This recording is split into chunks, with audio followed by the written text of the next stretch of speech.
Bonjour à toutes et à tous. Prolongation. C'est toujours temps mort chaud. Toujours. C'est toujours les mêmes mecs. Toujours. C'est toujours la même énergie. Toujours. Temps mort un jour. Toujours les mêmes modules. Temps mort. Toujours. Enfin, Non, non. les gars, vous auriez dû suivre là, c'est pas possible. Je vous fais là un alley-oop et vous rendez ça. Franchement, il n'y a pas de Jamorant sur le plateau là. Alors, temps mort un jour, mais peut-être pas toujours. Enfin, si. Moi, C'est pas ta phrase en plus, ça. Non.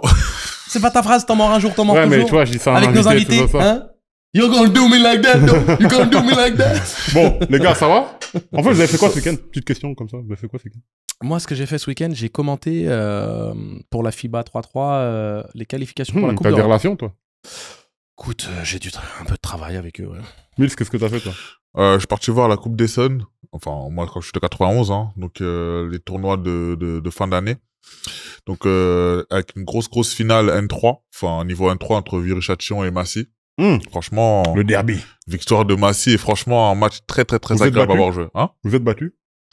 Ah, et attention, hein. Franchement, c'est tendu, hein. C'était tendu par moment, mais Ouais. vraiment, c'est un Le match 9-1, agréable. c'est comme la Grèce, hein. Ça se bagarre. On compare pas, c'est fou là-bas, c'est hooligan là, on compare pas à eux là, hein. Mais écoutez, moi, j'étais au play-in. On a reçu Aïda ici. Big up à Antoine, Julien, Charles et toute l'équipe de la place. Franchement, c'était super. On a été Bien accueilli. agréablement surpris. J'ai croisé notre Knicks préféré, Non, Guéran. Dire Ah, que t'es les surpris. perdants, là T'étais pas surpris. Non, agréablement surpris. Non, mais t'as pas été surpris. T'as été agréablement. Je sais pas quel est l'autre terme. Non, pour non, mais dire. agréablement surpris dans le sens où je vois que ça step up d'année Non, en année. non, Franchement, non, que non, là, il y a eu. Non. Là, tu vois vraiment qu'il y a un step up où. Non, comme je leur ai dit, je pense que l'année prochaine, ce sera encore mieux. Et dans 2-3 éditions, ça peut devenir un truc international. Hein. Mhm. Et dimanche, il y avait le toi, Banana Cuts, le tournoi Ouais. auquel participe notre cher Ami. Mousse. Smooth, Mustafa Sonko. mousse. Ça Qui pousse, nous c'est ça, Certifié mousse. et la bouche pimentée. Qui nous manque un peu là, carrément. Qui nous manque un peu, mais Ouais. il bossait sur le tournoi, donc il a pas pu être là Voilà. aujourd'hui. Ouais, c'est normal. Voilà. Bah ouais, sinon, en fait, les gars, c'est prolongation, donc c'est toujours Mills, Ouais. c'est toujours DJ Fluxstar, c'est toujours Angelo de Sagarakis, Et c'est tout. et c'est toujours Vince Autobot. Vince Beau. C'est beau ou bot? Il y a comme tu veux. Honnêtement, bah si tu le prononces à l'anglo-saxonne, c'est bot normalement. Et puis tu peux dire beau si tu veux. Enfin, je veux dire, personne n'est d'accord dans la famille, donc entre les bohémiens d'un côté et les cutéreux de l'autre, voilà. Aïe, aïe, aïe, aïe. Donc aïe. ouais, c'est comme ça. Donc Moi, ouais. historiquement, ça a toujours été beau. Hein. Ouais, beau, Vincent Beau en français, et puis Vince Bot en anglais, quoi. Tu vois, Vince tranquille. Bart. Ah ouais. Voilà. You know Vince Bart, man. Ouais. En plus, si t'as un enfant, c'est le beau gosse. Bah. Oh ouais. là là là là là Le beau là. gosse. Non, mais non, mais je valide. Non, mais Vince, prolongation aujourd'hui, c'est très important que toi tu sois là parce que toi t'es comme on t'a présenté dans l'émission précédente, on va le refaire. T'es un expert du management sportif, spécialisé dans le basket. T'as bossé dans différents clubs au niveau des instances, t'as bossé pour des marques. T'es un homme de culture. Et est-ce que t'es un homme de l'ombre du basket, mais t'as beaucoup contribué à l'essor de certaines marques, de certains clubs, notamment le Paris Basketball que t'as aidé Au départ, au ouais. départ, Moi, je me lancement, ouais. souviens de Toulouse. À surtout. les zéros. Ouais, Toulouse, oui. On a fait pas mal de choses. Ouais, surtout sur l'identité visuelle du club, le développement de l'image, ça a été vraiment très impactant, très plaisant aussi. Pour te dire, hein, je me souviens le petit tweet que tu m'avais envoyé, franchement. Ah, je t'avais envoyé quelque chose, ouais. Ouais, J'ai moi- arrosé tout le monde de toute façon. Moi, j'avais eu le petit sweat à capuche. Ah avec, ouais, donc il y a des, Ah il y bon, a des écoute, passes droits. Ah, le brodé, passe droit. t'avais le brodé ou t'avais lequel? T'avais le gris brodé ou t'avais le gris le avec terracotta Mais- brandé golden yellow? le Non. golden yellow avec les cornes là comme ça. Non, Ah, trop mais- propre, trop propre. Mais, C'était trop mais, clean. mais justement, parce que Flexa t'a dit c'est un mec de l'ombre. Pour justement les gens qui connaissent pas forcément qui est monsieur Vince Bott, Vincent Beau, qui es-tu réellement? Ah bah ça tombe bien l'après-midi donc du coup ça fait on va dire 15 ans que je suis dans le game quoi, même un peu plus. Moi la particularité c'est que je suis tombé amoureux du basket au contact de mes voisins qui étaient des expatriés américains de l'American School. De Donc, Paris, donc. L'American School de Paris. L'American School de Paris, donc l'école de l'ambassade des États-Unis à Paris. Donc, Donc moi j'étais un pecno dans mon village. Enfin je veux dire, il se passait rien dans mon village du 7-8. Et puis en fait, bon j'ai grandi déjà un petit peu en allant à l'école primaire avec les enfants d'expatriés, donc qui parlaient français quand même et tout.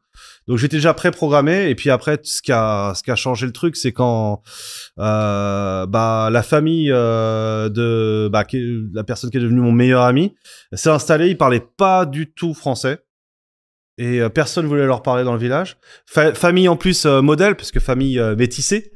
Avec la mère qui est ancienne internationale de basket pour le Canada aux Jeux Olympiques de 76, non 70, je sais plus, de Montréal, 76. Et le père, le beau-père, directeur sportif de l'American School justement. Et voilà. Et puis son père biologique, aussi international anglais, coach de BBL, donc British Basketball League. Ah, tu m'as fait peur. Et voilà. Et en fait, je tombe à la fois amoureux du basket parce que je rencontre un gars de mon âge qui a un niveau, j'ai jamais vu un niveau tel au même âge, encore aujourd'hui. Avec que des fondamentaux et tout ça et tout, parce qu'il s'entraînait. Ouais, je m'entraînais pas mal à cette époque. Non, mais il s'entraînait dans l'équipe pro de son père. Bon, c'est un niveau modeste en Angleterre, mais déjà, quand tu t'entraînes avec des joueurs de niveau N2 quand t'as 12 ans, c'est déjà pas mal. Quand même. Et voilà, et je tombe amoureux à la fois du basket, à la fois de la culture, de comprendre la philosophie américaine, et je commence à fréquenter l'American School en immersion. Vraiment, donc le week-end pour voir les compétitions de basket, puis au fur et à mesure, je commence à m'incruster. donc voilà, je fais mon stage de 3e en management du sport là-bas, et puis après, j'enchaîne les contrats saisonniers là-bas en immersion. Tout ce que je peux gratter, je le gratte. Des journées de test à l'école. Enfin voilà, c'est un monde tellement privilégié, tellement aussi confidentiel. Parce que c'est ultra sécurisé, on rentre pas comme ça. Mais moi, je rentrais avec les gens qui allaient taffer là-bas, de façon l'encadrement pédagogique. Donc ouais, voilà. Donc j'ai vraiment, je me suis vraiment construit en tant qu'individu au contact de ces gens-là. Ça a forgé la personne que je suis, ma culture et aussi mon mode ma logique, mon mode de raisonnement au final. Mais c'est là que c'est intéressant. C'est là que c'est intéressant parce que là, on te fait intervenir dans le cadre de cette émission pour que tu nous parles de la vision front office. Ouais. C'est un terme un peu fourre-tout, mais l'idée, c'est de savoir que nous, on commente le basket, mais on commente surtout ce qui se passe sur le terrain. Alors que, il y a plein de décisions qui sont prises. Les coulisses, ouais. Les coulisses, où, toi, t'as été confronté à ça en tant que joueur, mais, il y a plein de décisions qui sont prises dans les bureaux, dans les instances de la ligue, ou des équipes, etc. Et des fois, ça fait pas forcément logique pour nous, mais c'est dans une logique, de pérennisation d'un club ou d'un projet, ou d'une direction dans laquelle la ligue veut aller, et on a besoin d'un gars comme toi pour décrypter tout. Et pour continuer l'histoire, justement, parce qu'elle est en commun aussi un peu avec Angelo, on a un club en commun qui est Poissy. Alors moi, Poissy-Yvelines Basket plutôt, tu vois, mais Angelo il a connu Poissy-Chatou, justement, au moment où la commune de Chatou s'est retirée du projet. Ouais, j'étais au tout début de Poissy-Yvelines. C'est-à-dire que j'ai fait Poissy-Chatou jusqu'à sa fin, et puis les quelques premières années de Poissy-Yvelines avant mon départ aux States, ouais. Voilà, moi j'arrive après, je suis comparé comme le nouveau Angelo de Sakarakis, sauf que je suis un peu plus court que lui en taille, hein. Mais voilà, oui, je me démarque aussi par ces qualités-là. Moi j'arrive en 2003 en fait, quand le redressement judiciaire est déjà prononcé, qui repartent en N3, mais ils ont encore le centre de formation. Au moment où je suis recruté, et c'est à ce moment-là qu'ils ont décidé de dissoudre tous les engagements en Cadet France et tout ça pour pouvoir faire des économies et injecter dans la masse salariale.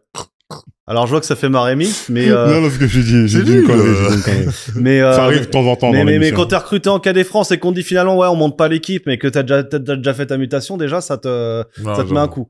Donc première année cadet, deuxième année cadet, et en fait l'équipe elle monte direct donc c'est Jean-Paul Robaté qui est directeur sportif, Nicolas Norguet qui a l'équipe N3, ils montent donc ils mettent tout dans la masse salariale, ils montent une bête d'équipe, ils montent de N3 en N2. Et après, Jean-Paul Robatet, à ce moment-là, reprend la tête de l'équipe.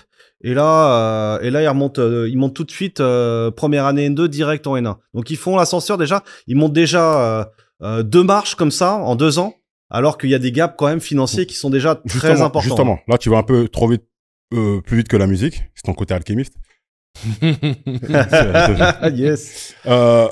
Déjà, viens, on définit déjà le front office, la ligue, les équipes, les instances nationales, régionales, européennes, supranationales, etc. Donc le système, ouais. Le système, parce que... Donc système du mouvement sportif en France. Alors, voilà, à comparer aux États-Unis aussi. Voilà. Tu veux comparer, peut-être faire le comparatif. Justement, c'est intéressant. Comme moi, je suis à American School.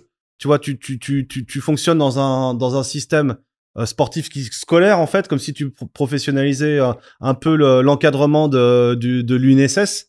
Si tu veux, c'est que t'as bon, déjà c'est une communauté, l'école à part entière, c'est une communauté, et puis derrière t'as la communauté autour du sport, donc la communauté sportive que monte l'école. Il y a le sentiment d'appartenance, il y a le corporatisme, si tu veux, de l'école. Angelo, il connaît très bien ça. Moi, je l'ai vécu très tôt, hein. D'ailleurs, je pense que le grand virage que j'ai loupé, moi, c'est de partir en high school direct après aux États-Unis. Hein. J'étais déjà prêt. Mais le truc, c'est que donc du coup, tu as une professionnalisation du haut vers le bas, tu vois, avec un management salarié, un coordinateur, tout ça. En France, c'est totalement différent. C'est porté par les associations. Et dans les associations, la professionnalisation, elle se fait du bas vers le haut. C'est-à-dire qu'on va d'abord salarier les techniciens, si on peut les salarier déjà.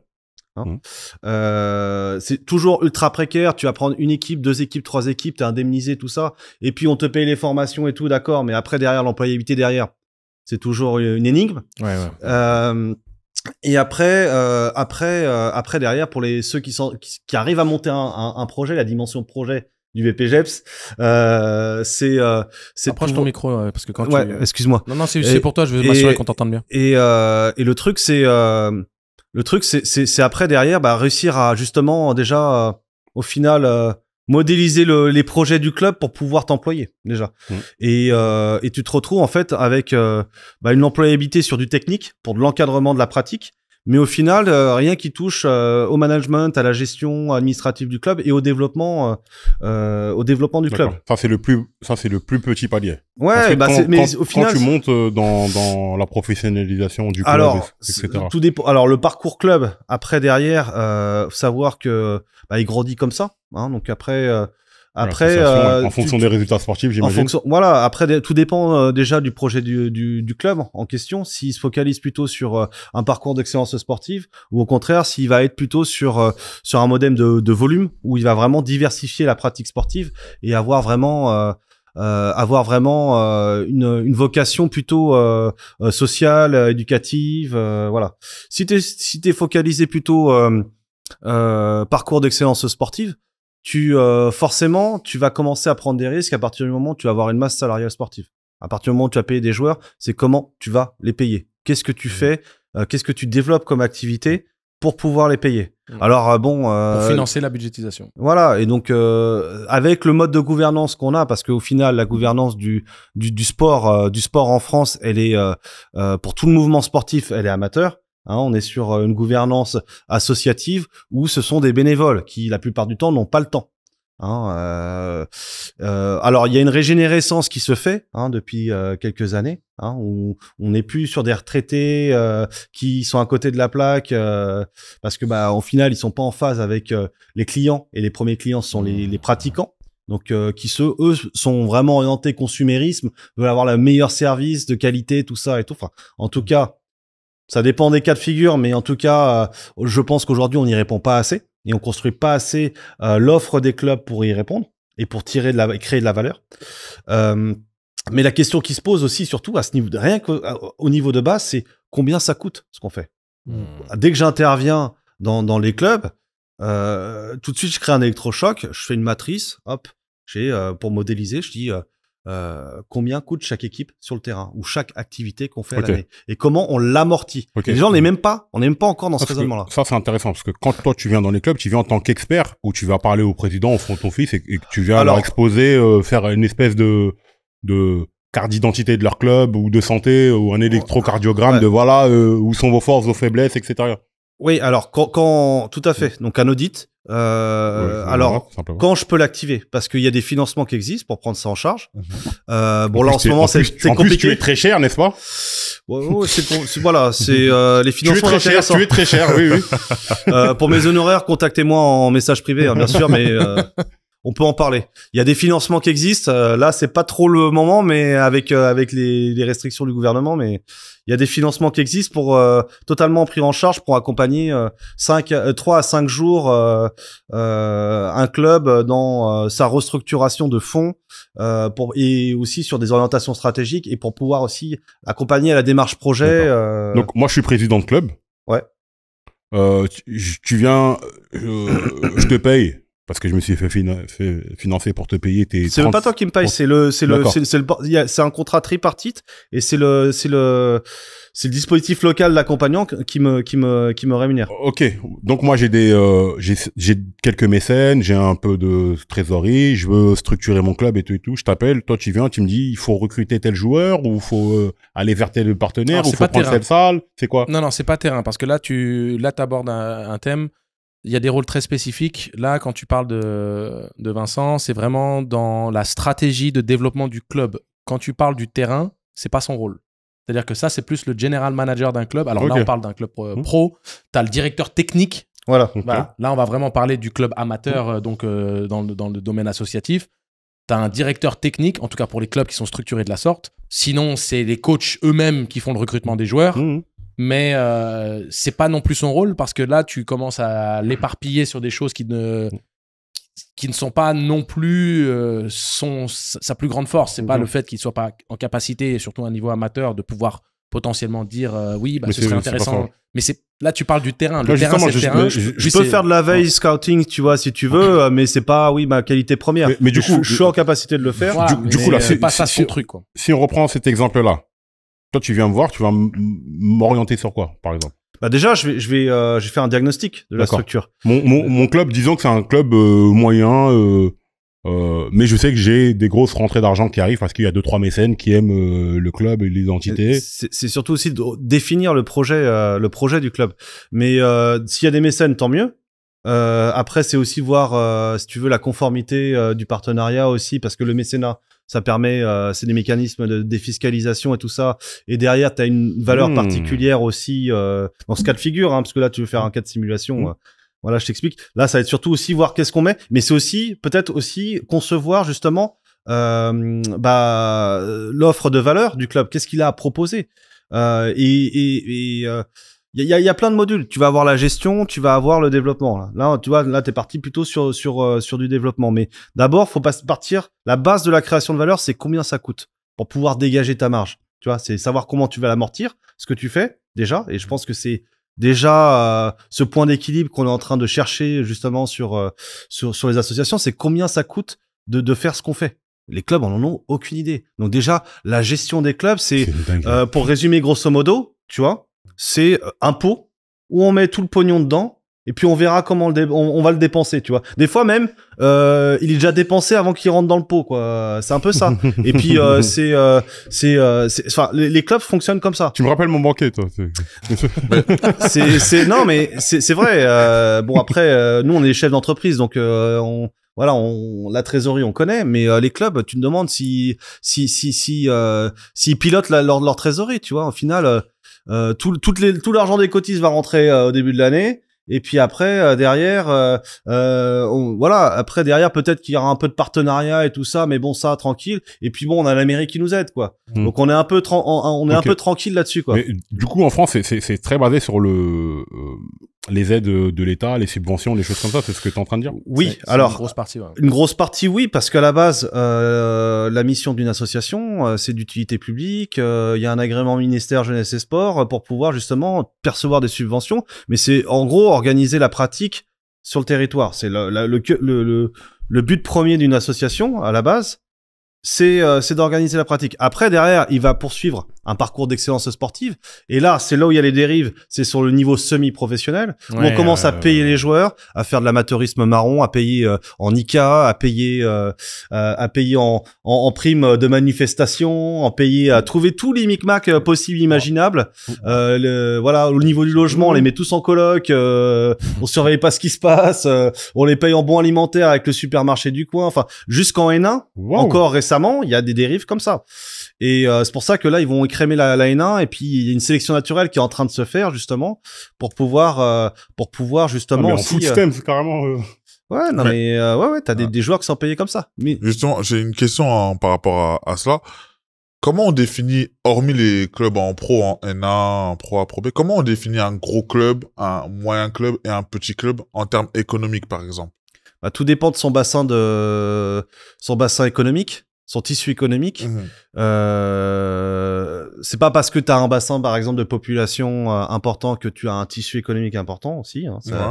Ça, c'est ce qu'il faut aussi pouvoir analyser. Mais après, oui, c'est sa capacité à produire de l'argent, mais des revenus propres qui sont pas dépendants des subventions publiques. Et bah jusqu'à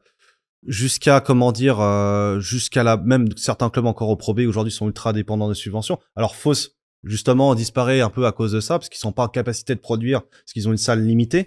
Évreux est en société d'économie mixte, donc il y a une grosse partie des collectivités, mais on voit que ça bat de l'aile aussi à Évreux, tu vois. Donc bon, nous qui sommes nostalgiques des années 90, bah on va peut-être voir un club musée disparaître peut-être, enfin descendre en N1.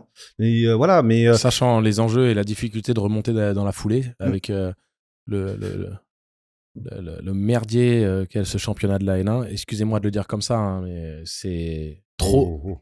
C'est éprouvant, c'est éprouvant. C'est extrêmement éprouvant. C'est un need gap. C'est l'Euroleague en minibus. Ouais. c'est ça. Ouais. Non, mais et je le dis vraiment par rapport au fait que pour sortir dans un projet sportif de la National 1 avec succès, t'as tellement d'équipes, le championnat est très très très long, le calendrier est très lourd, il y a une disparité au niveau géographique, donc t'as certaines équipes qui sont condamnées à faire d'énormes déplacements, et c'est donc aussi une logistique qui est coûteuse. Et puis c'est très difficile d'aller gagner à l'extérieur. Puis t'en as qui forcent aussi leur destin à évoluer dans ce championnat alors qu'ils n'ont pas forcément les moyens. Ticket d'entrée en National 3, si tu vas être à 100 000. Ticket d'entrée en National 2, tu vas être à 200 000. Ticket d'entrée en National 1, tu vas être à 500 000. Et le budget moyen à ce niveau-là en National 1 est d'1 200 000. Et il y a quelques clubs comme Poissy, comme Toulouse, qui sont à 650 000, qui se battent avec ça. Tarbes Lourdes, pareil, non pas forcément moins. Donc là, il va y avoir en plus un format qui va être resserré, et quelques clubs qui ne pourront plus suivre et qui vont devoir redescendre. Et c'est nécessaire. Il faut resserrer parce que la National 1, c'est trop obscur. Puis même le mode de fonctionnement, c'est-à-dire que tu as une première phase qui découpe le championnat derrière avec la poule haute et la poule basse. Ils refont les matchs aller-retour pour définir qui fait les playoffs, qui ne fait pas les playoffs. Après, tu as les équipes qui se battent pour ne pas descendre. Tu as énormément de descentes par rapport à un championnat. C'est-à-dire que si tu regardes la Pro B, par exemple, tu as 2 descentes en National 1. T'as que 2 montées de la National 1 à la Pro B. Mais t'as 4... combien de descentes 4 descentes. T'as 4 descentes de National 1 sans compter l'INSEP qui a l'immunité. Et t'as l'INSEP qui a l'immunité. Donc, le fait de pas finir dans... Si l'INSEP, pour une raison quelconque, finit dernier ou avant-dernier, c'est pas une place de descente. Mais on l'a vu de toute façon qu'avec cette formule-là, être relégable ou pas, finalement, si t'es dans les premiers relégables, ça n'a pas d'impact parce que il y a des maintiens sur tapis vert aussi. Oui, mais t'as aucune garantie de ça, par contre. Tu n'as aucune garantie, mais t'as au moins 1 ou 2 maintiens sur tapis vert des 3 dernières années. Okay. Ça c'est quand même. C'est la dynamique actuelle, mais ça va être resserré. Ça va être resserré. Au niveau du dessus, comment ça se passe? Alors attends, je t'explique juste encore. Donc à ce niveau-là, quand même en National 1, on est quand même sur des équipes pro. Mais pas des clubs pro, des équipes pro, parce qu'on staffe pas encore assez l'administratif, le commercial et tout ça. Donc quand on parle de club pro, on parle d'organisation professionnalisée, et on va dire qu'on est à 5 salariés administratifs commerciaux. C'est super important cette nuance-là parce que on prend cette notion de professionnalisme et on l'associe directement avec ce qu'on connaît du haut niveau. Mais il est vrai que ce professionnalisme en question dont tu parles, il y a tout ce qui se passe en coulisses une fois de plus.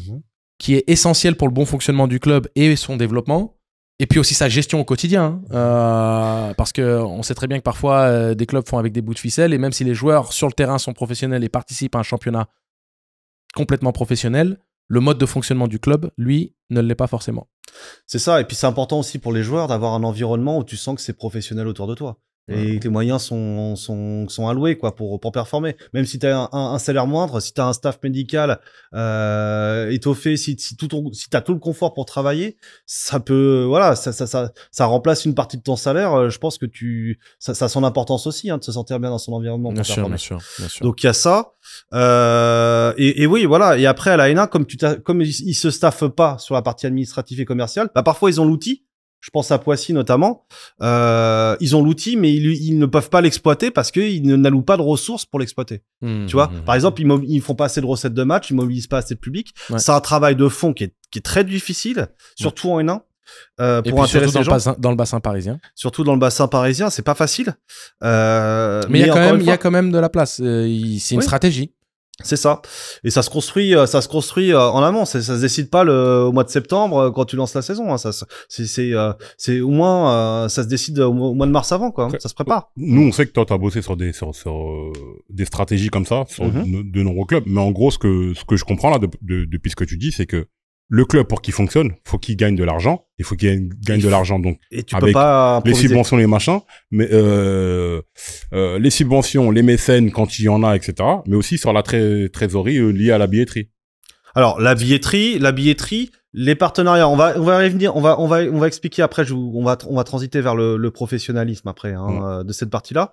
Mais oui. Et je pense que il faut commencer à professionnaliser l'administratif et commercial dès la N2. Voilà. Il faut peut-être même. Et ça, c'est quelque chose que j'ai suggéré à Monsieur Ciotta, c'est de pouvoir aussi, on a un parcours à l'époque. Ouais. On a un parcours de formation arbitrage, on a un parcours de formation joueur, on a un parcours de formation coach, mais on n'a pas de parcours de formation dirigeant. Ou pour pouvoir s'engager en National 2 à un certain niveau, il faut avoir l'obligation d'avoir suivi une formation et d'avoir quelqu'un au sein du club qui d'avoir au moins un GM. Alors, ce que j'appelle GM, ça aussi, on va le redéfinir après, mais moi, quand t'intègres général, c'est 360 sur l'organisation. Okay. Par exemple, toi, Mills, t'as joué en N2. Ouais. Et donc, qui gérait le fonctionnement du club c'était assez compliqué en N2 parce que l'organisation, c'était pas non plus le point fort aussi. Il y avait beaucoup de... En fait... Mais c'est justement ce qu'on met en avant. Non, mais justement, c'est là où je reconnais beaucoup dans ce qu'il dit. Je vais pas non plus citer le club, mais... Non, pas besoin, on s'en fout de toute façon. C'est assez commun. Justement, c'est pas justement des personnes qui étaient vraiment qualifiées pour le poste en question. Et justement, on le ressent, ça se ressent beaucoup. Je pense que dans les clubs comme ça, où les personnes sont pas qualifiées, qui ont des postes à haute responsabilité, notamment dans N2, bah, logiquement, tu vois que la gestion du club, forcément, c'est pas trop ça. T'avais un trésorier, Il y avait un trésorier, il y avait tous ces personnes-là, donc il y avait le président, il y avait le directeur technique, donc là, c'était un directeur technique vraiment sportif ou c'était un directeur technique même par rapport au développement du club, supposément? C'était tout. Un directeur technique qui gérait tout. Il faisait la compteur jogging, quoi. Voilà, grosso modo. Mais ça finit comme ça en général. Non, t'avais le trésorier aussi, qui était à part aussi. Mais bénévole. Le seul salarié, c'était le directeur technique. C'est ça. Généralement, voilà. Il y avait pas beaucoup de salariés. Après, ils payaient à peu près les coachs aussi pour les jeunes, etc. Mais, quand je parle vraiment de ceux qui s'occupaient du club, on va dire, hors sportif, il y avait le président, directeur technique. Voilà. Le trésorier, je compte pas parce qu'il est pas payé, mais ça fait peu, en fait, en soi. Bah, rien sur la gestion et le développement, au final. Donc voilà, c'est là où aussi, il faut allouer des moyens, pour embaucher des compétences, pour créer de la valeur. Encore une fois. Mais ça, derrière, ça doit être aussi à la fédération de guider, les dirigeants dans cette voie. Après, arrête-moi si je me trompe, parce que là, t'as parlé de faire en sorte qu'il y ait un cursus, pour, les dirigeants, etc. J'ai l'impression que le sport en France, c'est très bénévole. Association. Ouais, bénévolat. Ouais, ça, c'est l'OSF. Jambon beurre, des bouteilles d'eau, etc. C'est en Europe même. C'est en Europe. Hein. C'est en Europe. Faut pas s'autoflageller et dire c'est que le basket. Mais c'est pas des entrepreneurs. C'est pas des entrepreneurs qui. Ah non, mais clairement pas. Et puis, t'as aussi soit le transfert de compétences, c'est-à-dire que des fois, t'as des présidents qui sont chefs d'entreprise, si tu veux. Et mais au final, la réalité, c'est quoi? La réalité du quotidien quand t'es dans un club, c'est que eux, ils ont leur vie professionnelle avant, leur vie de famille, leur vie extra-conjugale éventuellement. Mais ceci, derrière le club, et derrière, il paraît même qu'il a une maîtresse qui habite au bâtiment B, à la cour de la rue des Coguettes. Et après, t'as la vie du club. Et après, t'as la vie du club seulement. Tu vois? Ouais, c'est-à-dire que toi, tu vas bosser au club, tu vas porter des projets, tu vas bosser, tu vas commencer ta journée à 9h. Lui, il sera peut-être pas là aujourd'hui, il sera peut-être là demain à partir de 18h. Tu vois, donc t'avances constamment en décalage, et c'est pour ça que t'as des gens compétents aussi qui lâchent l'affaire au bout d'un moment, parce que derrière, t'as pas l'environnement de travail adapté. Moi, je suis d'accord avec toi, parce que moi, je l'ai vécu aussi dans des clubs amateurs. C'est vrai qu'il y a beaucoup ce concept-là, par exemple, de club familial. C'est peut-être ce concept-là de nous, on joue pas forcément pour le haut niveau, etc. On veut juste que les... Ouais, on joue le maintien. Exactement. Et c'est beaucoup, justement, c'est cette mentalité-là qu'a beaucoup de clubs, hein. Oui, mais... Et je pense que là où je suis d'accord avec toi, c'est que si, par exemple, un entrepreneur, il vient, il dit, moi, je vais investir dans ça. Si la mentalité du club, elle colle pas avec la mentalité de l'entrepreneur, déjà, il y a un décalage. Même tu peux faire tous les efforts du monde.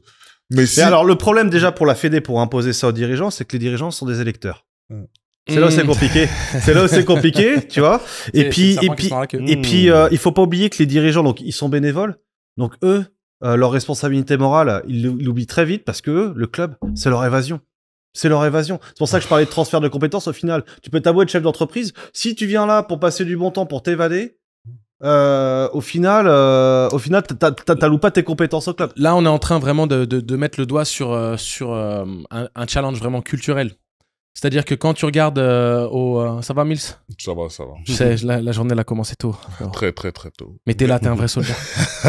Et on apprécie. Mais c'est intéressant, justement. Mais ce qui est important, c'est vraiment de comprendre les différences culturelles. C'est-à-dire que l'approche au sport, quoi qu'il arrive, alors on n'invente pas l'eau chaude. Je pense que ce sont des choses que vous avez peut-être entendues très souvent. Mais là, on est vraiment en train d'appuyer sur le doigt, d'appuyer avec le doigt sur les éléments intrinsèques à ces nuances, à ces différences. Le point névralgique. Voilà, exactement. C'est-à-dire qu'on est vraiment en train de parler de ce mode culturel européen, pas français, hein, de l'associatif, des subventions collectives, de ces sources de financement qui proviennent donc de la communauté, entre guillemets, et pas de fonds privés, ce qui est vraiment le système anglo-saxon. Et tu as aussi le bénévolat qui est trop présent par rapport à cette professionnalisation. Parce que le problème, c'est que sans le bénévolat, tu peux pas exister en France. Mais le bénévolat est un peu la source du manque de compétences. Oui, bah oui. Et c'est ça, donc en fait... À commencer par l'interprétation du but non lucratif de l'association, parce que pour certains, pour beaucoup de gens, tu ne peux pas être excédentaire, déjà. Le but non lucratif, tu peux pas normalement, tu vois, être excédentaire et redistribuer ça entre les dirigeants. C'est ça ce que ça veut dire. Mais tu peux être excédentaire et mettre de côté, l'épargner pour te financer un nouveau salle sportif, pour te financer un éclairage dans ton gymnase, bien sûr, pour financer des projets, pour te financer un minibus, tu vois. Tu peux... Non, mais clairement, pour structurer et professionnaliser. Alors après, on n'est pas en train de dire que tous les clubs amateurs doivent se professionnaliser systématiquement ou sont dans une obligation de se professionnaliser. Il faut aussi comprendre quels sont les enjeux, quelles sont les ambitions, et puis quel championnat. Non. Parce que si tu as un club, par exemple... tu sais, je vais prendre à une échelle, mais très, très basique, qui peut parler à toutes les personnes investies de près ou de loin avec le basket ou qui ont des enfants qui font du basket en baby basket ou en école de basket ou dans les premiers, les U7, les U9, les U11, les U13. Juste le loisir, quoi. Si c'est de jouer en départemental, donner une plateforme de compétition et de participation à des compétitions départementales aux gamins et de faire vraiment un club famille, bon enfant et qui vivote ou qui vit très bien avec les quelques rentrées des licences, avec les quelques actions qu'ils mettent à côté en place pour pouvoir faire le strict minimum et c'est très bien comme ça. Là-dessus, il n'y a pas de discussion. On n'est pas en train de... projet assumé. Voilà, c'est un projet assumé. Voilà. Et puis du département. Voilà, c'est exactement ça. Ce qu'il faut comprendre, c'est que le basket, il y a plusieurs projets. Il y a le projet loisir, il y a le projet bien-être, il y a le projet juste activité physique. Après, il y a le projet un peu plus compétition. Voilà. Et quand tu parles de National 2, tu es forcément dans un championnat national. Où tu rémunères. Et même la National 3 au final, parce que tu peux pas... Oui. C'est toujours comme ça. Si tu veux, toi, avoir accès à la National 2 éventuellement, tu es obligé de structurer ton club de manière plus professionnelle. Puisque de toute manière, l'accès à ces différentes étapes sur cette échelle, sur cette pyramide, se font forcément par une professionnalisation. Donc, ce qui est important vraiment de mettre en avant, c'est que cette professionnalisation, il n'y a pas 30 000 manières de le faire. Il n'y a pas 30 000 solutions. C'est pas comme s'il y avait 30 000 philosophies. Il n'y en a qu'une seule. On va y arriver, mais j'aimerais tirer un truc quand même sur la partie projet assumé, amateur et tout ça. Ce qui est intéressant, ce qui est important aussi, et là où on n'est pas en phase, sur les clubs amateurs, qui sont amateurs assumés, c'est le coût de revient. C'est le coût de revient de la pratique. Combien ça coûte? Je le disais tout à l'heure. Mais c'est surtout que, ils proposent quelque chose qui est en deçà de ce que ça coûte. Ils sont toujours obligés de combler et tout ça. Donc, il n'y a pas de méthode de gestion. Moi, c'est ce que j'essaie de leur apporter. Et, pour déjà, déterminer le coût de revient de l'engagement d'une équipe sur le terrain. Et derrière, le coût de revient de la séance. Juste à la séance, combien tu, t'es capable de calculer ça? Bien sûr. Tu peux calculer le nombre de séances que tu fais dans l'année. Hein, et tu vois, mais par exemple, si tu fais 2 séances avec un entraîneur diplômé pour en coacher en région et que tu la proposes au même tarif qu'un basket loisir, t'as le même tarif à la séance, il y a un problème, quoi, tu vois. Bien sûr. Et en fonction du niveau d'engagement aussi, puisque la région, ça engendre plus de frais. Frais d'engagement en région, ils augmentent. Derrière, tu vas avoir un arbitrage officiel. Et puis la logistique de déplacement. Et la logistique, tout ça. Donc, c'est des coûts supplémentaires, tu vois. Donc, moi, je leur livre un outil qu'on personnalise ensemble. Pour pouvoir justement aussi avoir une vision intégrale au détail de toutes les dépenses pour aller traquer la moindre anomalie et faire des actions correctives. Et puis après, peut-être aussi engager un plan de professionnalisation et l'intégrer dans ses charges, tu vois, pour voilà et déterminer et surtout redéfinir le coût de cotisation aussi. Hein. Et puis, le plan de professionnalisation, il n'est pas aussi compliqué qu'on pourrait le penser. Parce que vous savez, hein, c'est un peu une sorte d'épouvantail. On se dit, non mais attendez, le professionnalisme, je m'en souviens, et tu te souviens de cette anecdote, le moment où moi, je commence à réfléchir un petit peu à un projet de m'investir un petit peu ce que font les Kevin Séraphin, les Ali Traoré à l'époque à Poissy. D'ailleurs, maintenant, Kevin Séraphin, il était devenu Général manager bénévole. Exactement. Big up Kevin. Big up à Kevin. Salut Kevin. Et donc, à l'époque où moi, je réfléchis à ça, je m'entretiens d'ailleurs avec Jackie Vigneron, à l'époque, qui est le président du club qui allait passer la main quelques années plus tard. Il a des vignes, j'espère. Je ne sais pas. Mais et l'idée, c'est que j'ai vraiment présenté un projet très carré dans l'objectif d'avoir une réelle professionnalisation et qui était progressive. Hein. On ne parlait pas de tout mettre en place tout de suite, mais c'était, voilà, année 1, année 2, année 3. D'ici année 4, on aura ce profil de fonctionnement. Et quand on a mentionné professionnalisation, quand j'ai envoyé la présentation, qui faisait, je ne sais plus combien de pages, mais c'était une présentation assez détaillée, avec un vrai plan d'action. On te connaît. Plus de son, plus d'image. Plus en plus d'image. Et c'était pas en plus. C'est quel du club pro, ça les a peut-être effrayés. C'est quelqu'un qui me connaît depuis Mini Poussin. J'ai commencé à Poissy en Mini Poussin, donc je parle de quelqu'un qui me connaît depuis que je suis enfant, quoi. Et donc il y a beaucoup d'affection, tu sais. Il y a une relation privilégiée, donc c'est pas non plus. Mais comme on est dans l'émotion, on n'est pas dans la rationalisation des choses. Exactement. Et il savait même pas comment gérer. Et comment communiquer le fait que c'était trop ambitieux pour lui ou autre, donc plus en plus d'image. Puis il y a l'entourage aussi, hein. Dans la gouvernance. Mais ça retombe exactement dans les mêmes challenges qu'on a. C'est-à-dire que dès que tu es en train de parler de professionnalisation, les gens pensent qu'on perd les valeurs associatives. Non. Oui. La méthode de fonctionnement peut être professionnelle sans pour autant impliquer le fait qu'on perd ses valeurs associatives. Alors, on va faire le point de bascule du coup. Le point de bascule dans la professionnalisation. Au niveau, c'est statutaire au final. C'est que tu vas rentrer en statut société commerciale, par SAS ou SA. Enfin, il y a différents types de statuts juridiques. En fait, au final, comment ça marche dans le sport pro en France, en tout cas, dans le code du sport en France, c'est que tu gardes ton socle associatif et tu vas poser une société commerciale dessus. Hein. L'association, elle reste opérationnelle, notamment pour qualifier les joueurs, c'est-à-dire que tu as une convention entre la société et le socle associatif. Si le président il est pas d'accord, il peut bloquer, hein, tout dépend de la convention, hein. Mais il peut bloquer en recrutement, par exemple, s'il n'est pas d'accord avec le recrutement d'un joueur pro sur la société commerciale. Mais en tout cas, c'est la société commerciale qui paye les joueurs parce que c'est la masse salariale qui est le point névralgique, justement, des dépôts de bilan, de tout ce qu'on connaît, hein, des disparitions de clubs. Et en fait, on va poser vraiment une société commerciale dessus. Et là, on rentre en prestation de service, on rentre dans de la création de valeur assumée, où là, tu vas être sur de la valorisation. Pour les partenariats, tu vas valoriser ton image et tes audiences, tes trafics et tout ça.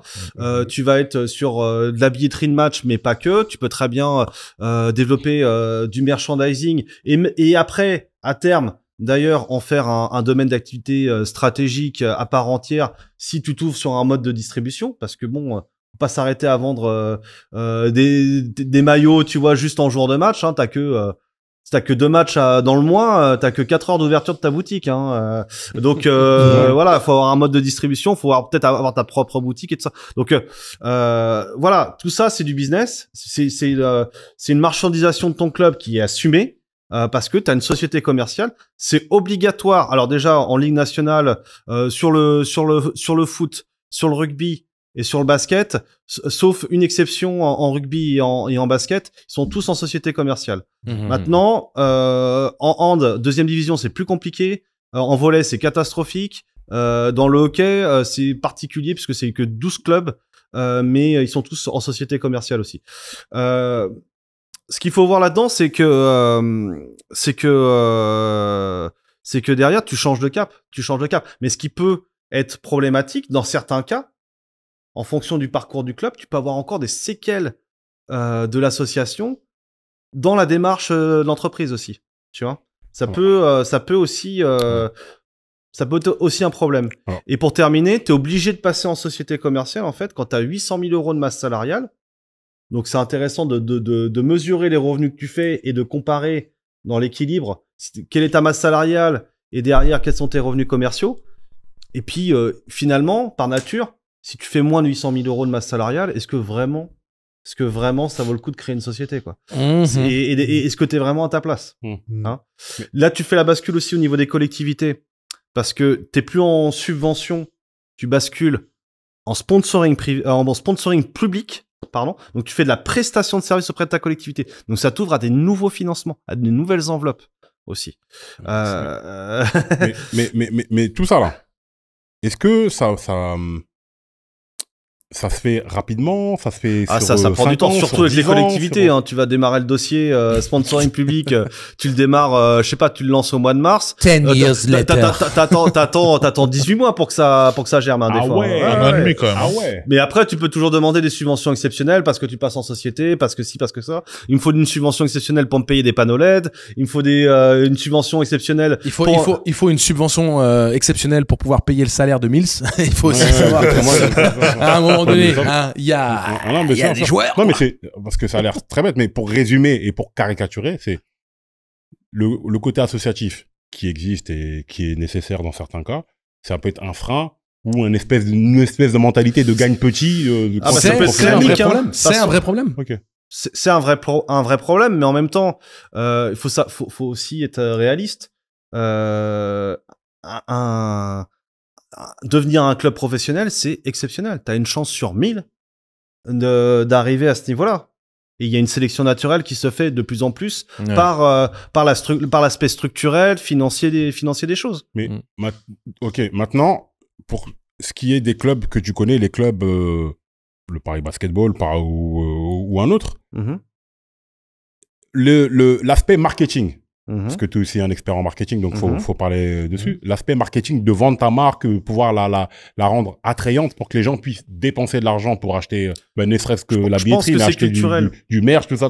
Comment ça se construit? De toute façon, de manière générale, en France, mais même en Europe aussi, je pense qu'on a on a un manque de savoir-faire à la conception d'identité visuelle, de produits aussi au niveau merch.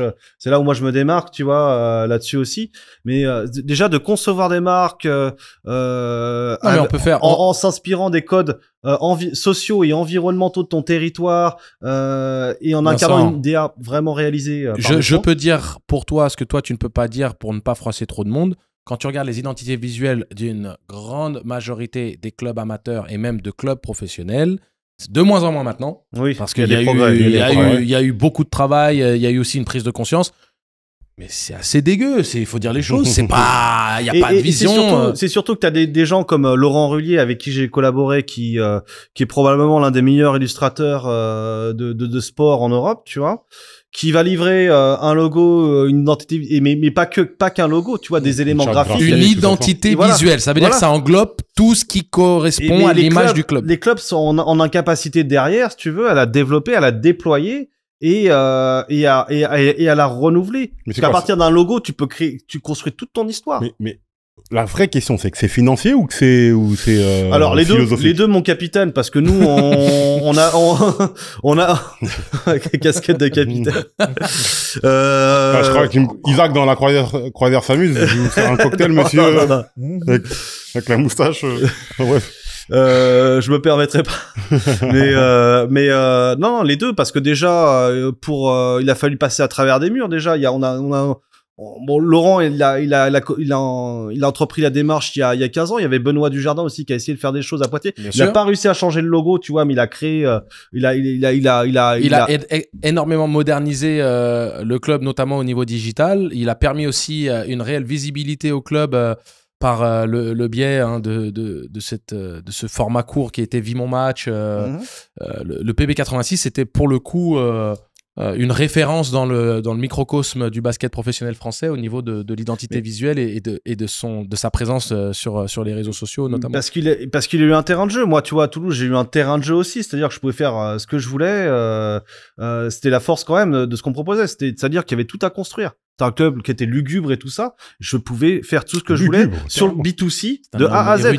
J'avais pas de dirigeants qui me disaient non, faut pas, et tout ça. Oui, parce que pour être très simple, ton pote, enfin ton ami, ton collaborateur. Laurent Rullier, oui. Laurent, j'allais dire Ruquier. Rullier, ouais.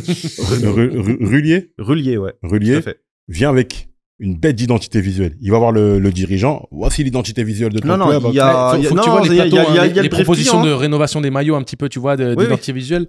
Quand tu les voyais passer sur les réseaux sociaux, notamment Twitter, tu disais ouh, c'est doux. Il y avait quand même. Ouais, mais ça suit pas. Ça suit pas. Mais qui suit pas? C'est le dirigeant qui dit non, j'ai pas envie. Ça dépend. Je veux dire, faut pas tous les stigmatiser. Il y en a qui sont plus open que d'autres. Et en général, c'est les plus petits qui sont open. Les plus jeunes. Voilà. Et comment dire, mais encore une fois, il y a le brief client, il se passe des choses. Les briefs clients, c'est pénible, hein, parce que t'as plein de gens autour de la table qui ne savent pas forcément de quoi ils parlent. Et nous, c'est à nous de sensibiliser ces gens-là. Des fois, ça nous gonfle, hein. Des fois, on lâche l'affaire, hein. Mais en même temps, c'est de leur faire comprendre que c'est la base de la valorisation de toute la valorisation de ce que tu as proposé en termes de valorisation d'image, donc pour tes partenariats, parce que les partenariats, c'est de l'association d'images. Sauf que bon, on sait comment c'est aujourd'hui dans le sport pro, c'est très local, c'est les collectivités qui t'apportent au final moins de subventions et plus des partenariats de complaisance que sur qui se positionnent sur des marchés publics, hein, c'est comme ça que ça fonctionne. Donc ils aident les clubs. J'en citerai pas, mais j'en ai plein qui me viennent en tête là. Et voilà. Et c'est vrai que au final, pendant longtemps, et c'est ça en fait la bascule en train de se faire. C'est pendant longtemps on était sur des modèles économiques ultra dépendants en subventions, et puis après il y a des partenaires de complaisance qui étaient là pour complémenter. C'était là. Là, au final, on pensait pas au grand public. Et moi, pendant 15 ans, ce que j'ai essayé de faire là, c'était de remettre le public au cœur du projet pour avoir une stratégie de marque et pour pouvoir justement développer des revenus. Ce qui s'est passé là avec le Covid, c'est magique. On a la Ligue nationale, enfin la Betclic Elite a doublé ses revenus de match. On était à 15 millions avant le Covid. Le pic était de 15 millions. Et après, il y a eu l'effet Wemby. Et il y a eu nos clubs aussi engagés en Euroleague et puis l'effet de déconfinement qui a permis de vraiment générer des revenus, si bien qu'aujourd'hui, on flirte avec les 30 millions. Donc, voilà, il y a eu le cas Paris Basketball, forcément, qui bat des records. Et puis là, on va pouvoir mesurer aussi un exercice d'exploitation complet à l'Adidas Arena, parce que l'année dernière, ils ont battu déjà le record qui était établi par l'année Wemby, juste l'année d'avant. Ils ont fait juste une demi-saison à l'Adidas Arena, ils ont déjà pété le record. Après, bon, on vous l'avez dit, hein, le Valois, ils n'ont pas fait grand-chose non plus.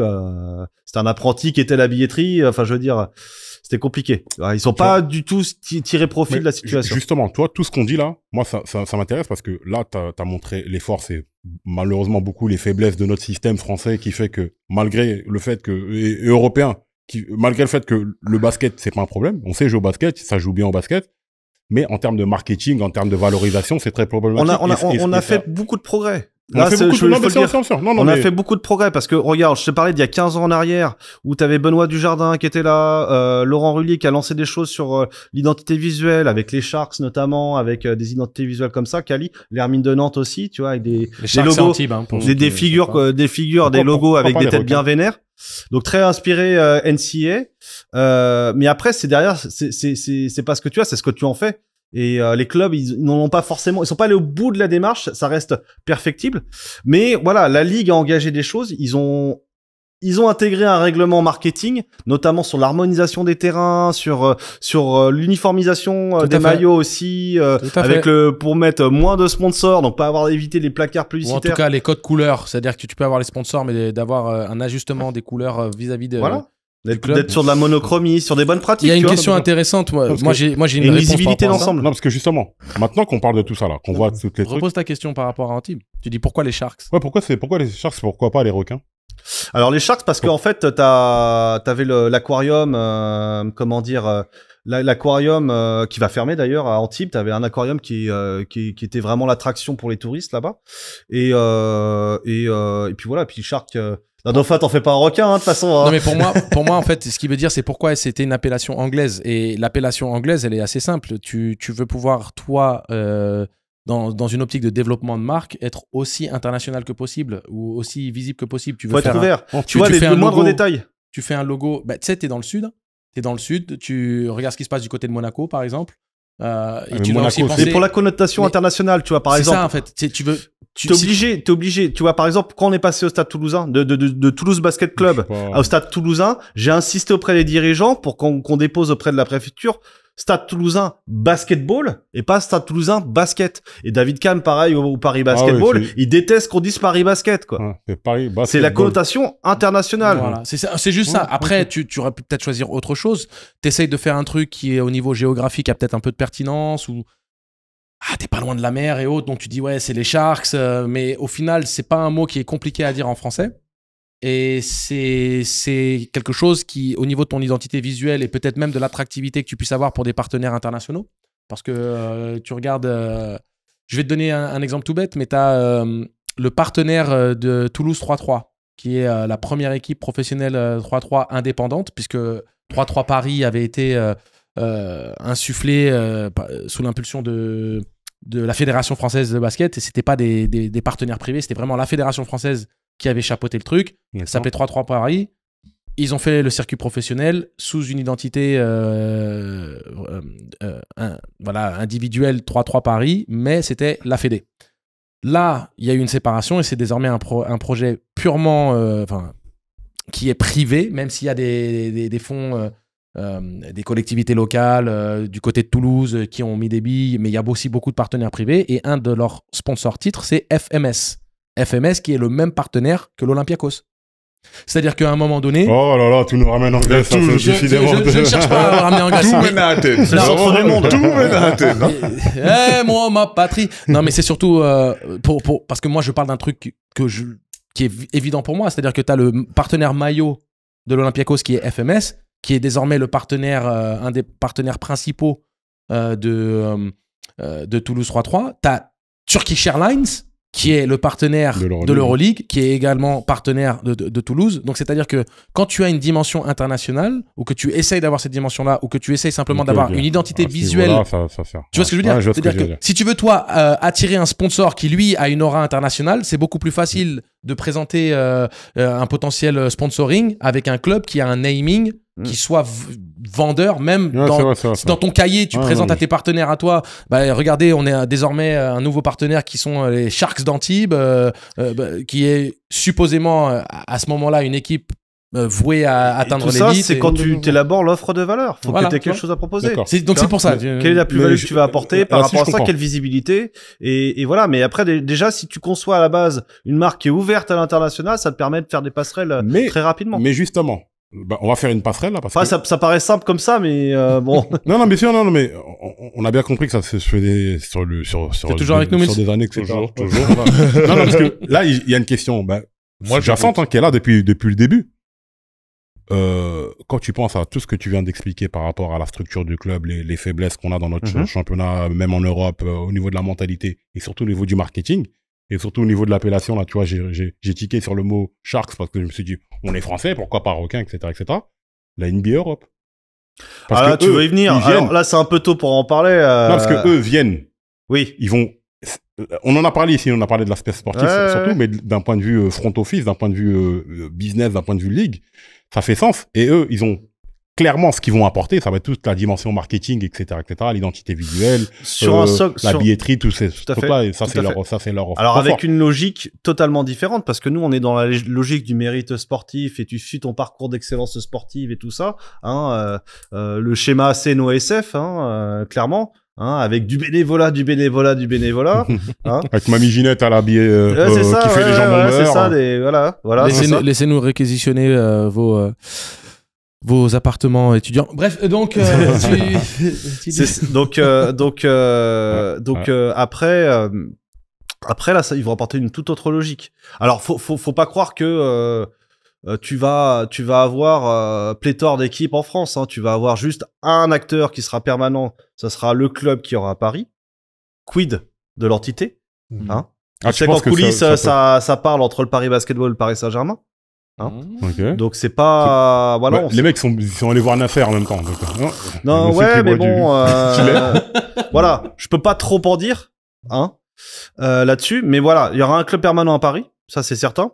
Moi, je pense que, honnêtement, moi, je vois ça à horizon 2030. Il y en a beaucoup qui pensent que ça va être direct dès 2026 avec l'Euroleague. Avec mise en place, non. Bah non, c'est ça. Et puis bon, il faut pas croire que ça va se faire comme ça en un éclair. Bon, moi, j'ai été témoin au Paris Basketball.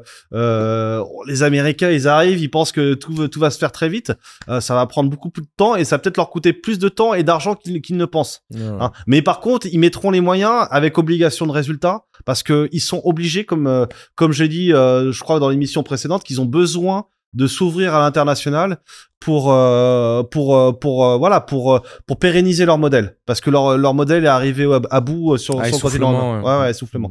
Donc voilà, mais ils vont apporter une logique de marché, ils vont apporter le socle business, mais pas le socle, ils vont apporter vraiment le logiciel business, la logique de marché. Donc la logique de marché américain, c'est vraiment démographique. Bassin de population et bassin économique aussi, mais bassin de population. Et on voit déjà que ça a été mis en avant dans les communications qui sont sorties vis-à-vis de l'attrait que puisse avoir la NBA sur les marchés. Ils ont mentionné Athènes, ils ont mentionné Paris, ils ont mentionné les grandes villes, ils ont mentionné forcément les bassins de population qui sont consommateurs surtout. Et donc là, ça met une date de péremption sur l'Euroleague, clairement. Parce que l'Euroleague, aujourd'hui, en termes de revenus commerciaux, c'est le poids, c'est 100 millions. 100 millions pour la NBA, c'est que dalle. 100 millions, c'est un contrat de joueur. Non, mais voilà, en une après-midi, tu vois, dès qu'ils reçoivent le premier virement. Un joueur, c'est 100 millions. Dès qu'ils reçoivent le premier virement de leur nouveau contrat télé, ils décrochent le téléphone. En une après-midi, ils ont racheté les parts de tous les clubs Euroleague. Ça se fait en un éclair. C'est tellement insignifiant. Et pourquoi? Parce que au final, j'adore l'Euroleague, c'est le meilleur jeu. Honnêtement, là, j'ai regardé la saison, j'adore le jeu. Mais on va dire que au niveau commercial, non, mais le modèle économique, il a du plomb dans l'aile parce qu'il y a énormément de clubs qui sont en perte. C'est-à-dire que c'est la section Notamment sur des clubs espagnols où c'est la section foot qui essuie les dettes. Ouais, le Real On sait que le Barça Madrid, et surtout le Real Madrid, oui. chaque année est en déficit et puis le foot arrive et fait bon, allez. C'est bon, les gars. C'est ça. Il n'y a plus rien. Et donc, il n'y a pas de modélisation des droits télé de manière significative. Et pourquoi? Parce qu'au final, aujourd'hui, l'Euroleague, c'est un marché. Enfin, c'est un marché. Il y a des marchés, si tu veux, qui n'ont pas réussi à capter, sur lesquels ils n'ont pas réussi à s'installer, sur lesquels la NBA, justement, ont leur premier. Leur première visée, enfin ils vont se focaliser sur l'Angleterre, la France et l'Allemagne. Pourquoi? Parce que c'est les 3 plus grandes puissances économiques du continent. Hein, donc ça va être une implantation sur l'UE, mais aussi hors UE, parce qu'il y a la Turquie aussi. Istanbul, c'est la plus grosse démographie. Et bon, tout le monde se dit ouais, mais il y a déjà 2 clubs en Euroleague. Et puis t'inquiète pas, il y a encore 2 autres clubs à Istanbul. T'as 4 clubs en tout, entre le Beşiktaş, le Fenerbahçe, l'Efes Istanbul et Galatasaray. Merci. Tu vois, t'en as 4. Voilà, donc forcément, il y en a beaucoup qui attendent le modèle NBA. Pourquoi? Parce que le modèle NBA va non seulement se donner les moyens de valoriser l'offre télé et modéliser vraiment le modèle économique des droits télé pour une redistribution auprès des clubs, et ce qui va permettre de modéliser les clubs, en plus des revenus match qui sont importants aussi. Ça sera pas une ligue fermée, ça sera une ligue ouverte avec 4. Ça sera un socle sportif FIBA pyramidal avec 4 tickets d'entrée chaque année, mais des 12 clubs permanents. Et les 4 tickets d'entrée, c'est avec la BCL. D'accord, okay. Ils vont bouffer l'Euroleague, je peux te dire. Ça va être la NBA de 76. C'est-à-dire que t'as la NBA qui va arriver, qui vont racheter toutes les parts des clubs qui sont intéressés. Les autres diront non, on est européens, on veut mourir dans le bateau et tout ça. Et puis ils vont finir par atterrir en BCL.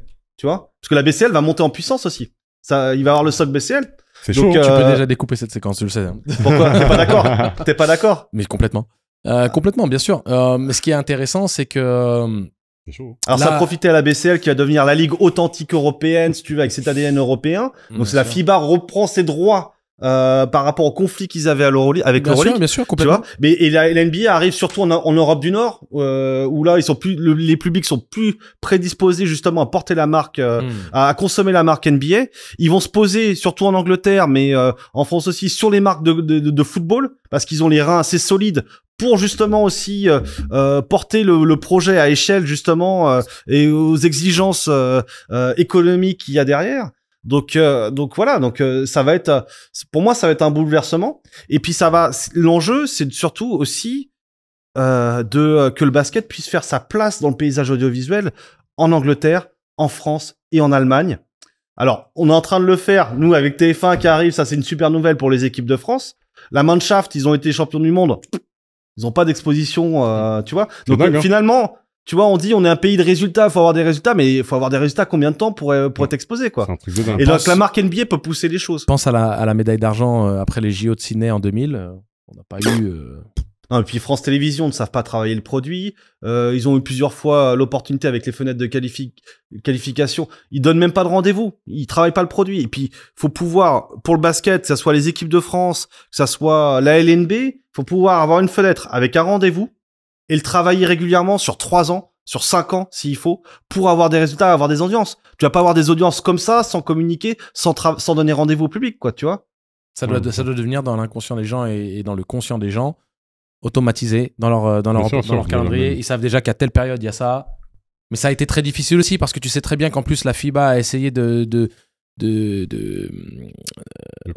designer, de cadrer leur fenêtre internationale autour du calendrier un peu Euroleague aussi, parce que tu veux quand même malgré tout avoir des joueurs que tu n'avais pas du tout, et ça a pénalisé pas mal de fédérations qui n'étaient pas suffisamment compétitives. Quand tu es une équipe de France avec un vivier tel que nous on possède, on peut se permettre de pas avoir les mecs d'Euroleague et tout de même avoir une équipe qui roule sur la compétition et qui se qualifie avec brio. Mais quand tu es une équipe je sais pas, je veux dire Monténégro ou la Belgique ou je ne sais pas quoi, autre équipe où il y a quelques joueurs de qualité qui jouent en Euroleague mais qui sont enfermés dans leur contrat. Contre, avec les fenêtres de qualification, Par contre, tu donnes accès au public. Et puis tu relances le basket dans des pays où il y a eu la guerre qui est arrêtée, tu vois. Complètement. Des pays qui, voilà, tu vois. Et pour le Soudan coup, du Sud, tu te souviens? Ouais. Mon meilleur ami Daniel, il voulait lancer son académie là-bas, tu vois. Bah, The Kind. Et The Kind, exactement. Big up Dan, hein. Ouais, et puis c'est un vrai succès populaire par contre, hein, parce qu'au niveau des fenêtres, on voit que ces matchs de qualification sont remplis. Bah, pour ces petites fédérations-là, par contre, c'est une vraie plateforme d'exposition. On est sur une stratégie d'universalisme du basket au final, qui est voilà, l'institution du 3-3. Donc tu vois, la FIBA s'est réveillée aussi il y a 10 ans, tu vois, en mettant beaucoup de choses en place. Et derrière, je pense que à terme, si cette ligue elle se met en place, bon, ils parlent même carrément de faire une conférence Europe. Je serais pas avec les avions supersoniques, je serais pas étonné. Il y aura une harmonisation des calendriers, notamment aussi sur la WNBA. Ils parlent de mettre les filles, comment dire, sur une fenêtre de janvier. Il y a tellement de choses aussi à élaborer. Il se passe plein de choses là. Il se place plein de choses, mais ils sont en train de tout harmoniser là. Mais il y a une raison pour laquelle, je sais pas si vous avez passé l'info. Alors, vous savez que l'Alba Berlin a décidé de se retirer de l'Euroleague et de rejoindre la BCL, donc la Basketball Champions League de la FIBA. Ils auraient pu choisir d'aller en Eurocup, par exemple. Ils ont fait niais. Ils sont partis avec la FIBA, mais il y a une stratégie derrière. Ils ont plutôt fait 9, mais... Ils ont fait 9. Arc 9. Oui, c'est vrai que toi, t'as fait allemand à l'école. Hein. Ouais, laisse tomber. Dans un autre prolongation. Je crois qu'on va faire une prolongation, on va parler de ça. Mais il y a une stratégie derrière. Et pour le coup, c'est purement et simplement la stratégie NBA Europe. L'Alba Berlin se positionne d'ores et déjà pour réceptionner une franchise... NBA Europe. Ich bin ein Berliner. Mais oui, non, mais en fait, de toute façon, voilà, c'est ça. L'aveu de faiblesse que ça veut vraiment dire que, écoutez, chers amis américains, nous on fait pas travailler le produit d'un point de vue marketing. Non, mais l'Euroleague est en panique, ils enchaînent les contre-feux, leur dire ouais non mais nous on campe sur l'opposition, là on va ouvrir. Au final, il faut une expansion là parce qu'ils savent très bien qu'ils vont se manger, qu'ils vont se faire siphonner par la NBA quand ils vont. Non mais surtout la décision. Parce que tu vois, là où l'Alba est précurseur, c'est que eux ils défendent leur position de manière économique. En plus, l'Alba était un des clubs historiques de l'Euroleague. Ils ont fait combien d'années 20 ans un moment, ouais. Ils ont fait 20 ans d'affilée en Euroleague. Comment s'appelle la dirigeante de l'Alba? Mais ils se sentent pas considérés. Jessica. C'est les blagues de papa. Ils se retirent parce qu'ils ne sont pas considérés et qu'ils voient que c'est pas économiquement viable. Exactement. Et on sait que l'Alba, non mais lui il en peut plus déjà, c'est pas possible. Désolé. Le raisonnement de l'Alba est simple, c'est que l'Alba était un des seuls clubs qui financièrement est resté stable, n'était pas en perte. Si tu regardes les bilans, l'Alba a toujours eu des économies saines, mais avec un budget plus limité que les autres. Les autres ont des budgets à des 30. Ils ont les contraintes. Si on les accuse de mauvaise gestion, etc., que c'est pour ça qu'ils veulent aller en BCL. Non, mais eux, les Allemands, les Français, on a la meilleure gestion du monde. Donne-moi le bâton. Al, le bâton. Désolé. Non, mais j'étais obligé. Non. Comment tu repars derrière ça? Non, mais ça sera coupé au montage. Non, ce sera pas coupé justement. On est honnête et c'est toujours organique les émissions. Donc, on assume nos bêtises. Donc, dans l'idée, encore une fois, ces trois pays-là, j'ai évoqué tout à l'heure, l'Angleterre. Parce que bon, en plus, le siège de la NBA Europe est là-bas. T'énerve pas, Vincent. C'est bon. L'Angleterre. La France et l'Allemagne. Donc déjà, c'est là où l'Euroleague n'a pas réussi à exister, hein, forcément. Bah, ils sont contents maintenant que Paris a accepté de... Parce qu'il y a eu un questionnement, hein, et ça, tu peux peut-être en parler encore mieux que moi, mais il y a eu un questionnement vis-à-vis de la volonté ou non du président Kahn de rentrer en Euroleague, hein. Il s'est posé la question. Il s'est posé la question parce que pour lui c'est pas viable économiquement, voilà, mais en même temps ça fait monter la marque, la valeur de la marque, tu vois. Donc mais il sait très bien que la redistribution des droits télé d'Euroleague, puisqu'il y en a mais ils sont faibles, ne couvre même pas, n'amortit même pas les frais d'engagement de l'équipe. Ouais. En championnat. En fait, c'est familier. Mais les gars, c'est une dinguerie ce que vous dites là en fait. Mais attends, mais oui, mais c'est le système, il se marche sur la tête, sur le dos, c'est un système de mécènes qui brûlent leur pognon, bah comme à Monaco. Hein. C'est comme ça. Non, mais de toute façon, tu regardes le mode de fonctionnement du Real et du Barça, c'est le football club. Tu parles du Panathinaikos et de l'Olympiakos. gros mécènes dans les pharmaceutiques qui balancent de l'argent et c'est juste par amour du club. Oui, pour le réseau, pour la, voilà. Et Ouais, ça se trouve, c'est son budget publicitaire, c'est insignifiant par rapport à ce que ça représente pour sa boîte. Ouais, peut-être. Donc, c'est que des trucs comme ça, quoi. Mais un club comme l'Alba, justement, qui, lui, dit, non, on va faire les choses proprement. Et puis ils ont les mêmes contraintes que nous. Pas vivre au-dessus de nos moyens. C'est ça. Mais bon, et puis voilà, tu vois, administrativement, nous on est beaucoup plus sérieux en Allemagne et en France. On a les mêmes contraintes au niveau charge sociale aussi que on a pas, voilà, plus que les autres pays. Ouais. Voilà, tu vois, donc il y a ça, cette réalité là. Après, donc j'ai parlé des 3 pays, mais après le point de bascule c'est l'Espagne, parce que l'Espagne dans l'Euroleague c'est la plus grosse puissance, et tu le vois dans les réunions du board de l'Euroleague. Là en ce moment ils sont en retrait, ils se présentent même plus en mode physique, tu vois, ils sont en distanciel et tout. Ils prennent et donc là déjà tu sens déjà que c'est en train de basculer, quoi. C'est en train de basculer. Donc il y a ça. T'as Malaga. Malaga, c'est un modèle. Eux, par contre, c'est les plus raisonnables possibles. Tout à fait. Et donc, justement, Malaga, qui refuse d'aller en Euroleague, qui privilégie la BCL. Totalement. Voilà. C'est pour ça que je mentionne Malaga, parce que j'étais en train de réappuyer sur ce que j'ai mentionné, qui est le fait que l'Alba soit précurseur, avant que tu me sortes ton Jessica, là. Mais le fait que l'Alba soit précurseur dans cette décision consciente de refuser l'Euroleague, d'intégrer la BCL, ce qui fait non seulement monter le niveau de la BCL, qui est déjà très très correct et qui pour moi est supérieur à l'Eurocup, qui la marque va monter de façon, si t'enlèves ECA de l'équation, c'est la C2, et c'est une C2 très européenne, avec une entité. Et donc Malaga, qui pour le coup vient pas de taper Barcelone en playoff ACB. Si, mais donc Malaga qui vient de sortir le Barça, lui c'est non, on va en BCL. Donc t'as Malaga, t'as l'Alba, t'as Tenerife, t'as plein de clubs majeurs espagnols et européens qui disent renforcer la BCL. Et aussi pourquoi? Parce que le prize money de la BCL est bien plus intéressant. Si tu gagnes l'Eurocup, c'est quoi? C'est 250 000 pour le vainqueur et une place en Euroleague. Pour la BCL, c'est 250 000 juste pour aller au Final Four. Et t'as 500 000 si tu vas en finale. Oui. Donc, même au niveau économique, ils se disent, nous, c'est plus intéressant parce que les frais d'engagement sont moindres. Les joueurs sont moins chers. Au niveau logistique, c'est la même chose. C'est une Coupe d'Europe. Donc, peu importe la Coupe d'Europe, c'est les mêmes voyages et autres. Mais par contre, la carotte, c'est un titre continental et une récompense. Juste on arrive dans le Final Four, on prend ce que l'autre il prend en gagnant. Et tu vois, le BCL, et la montée de la BCL va remettre en valeur des clubs comme le Cibona Zagreb, des clubs comme ça, plein de clubs en fait, même en Europe de l'Est, hein, parce que t'as des clubs en Slovénie, en Lettonie, t'as des clubs Riga par exemple, bien sûr, qui sont des clubs européens solides, mais qui n'ont pas les moyens d'aller en Euroleague. Donc là, la BCL va vraiment redevenir une ligue authentique. Voilà, il y a encore un flou parce que l'Eurocup a tout de même encore un pouvoir d'attractivité. Ils arrivent encore quand même à conserver, on va dire, l'engagement de certains clubs notoires. Mais il y a un changement là. Mais les gars, moi, vous savez que là, vous êtes en train de peindre un tableau qui est très très très pessimiste en réalité. Pas du tout. Enfin, pessimiste dans le sens pour l'Euroleague, oui. Pour l'Euroleague, oui. Parce que là, si j'avais compris, c'est que c'est inévitable en fait. C'est inéluctable comme Thanos. La NBA Europe va arriver. Mais tu ne les empêcheras pas de venir de toute façon. Non, mais c'est surtout que en termes d'attractivité, personne ne pourra dire non. Enfin, très peu pour dire là, pour l'instant, culturellement, tu vois, enfin, tout le monde est défavorable, hein. Tout le monde a peur. Sauf que dès qu'ils vont poser les Benjamin Franklin sur la table, tout le monde va retourner sa veste. In God we trust, hein, c'est écrit. C'est leur religion, de toute façon, hein. C'est l'oseille. T'inquiète pas qu'ils le prient tous les jours, hein. Même ici. Ouais. Mais c'est inéluctable, en fait. C'est inéluctable, en fait. Ouais. Affaire à suivre.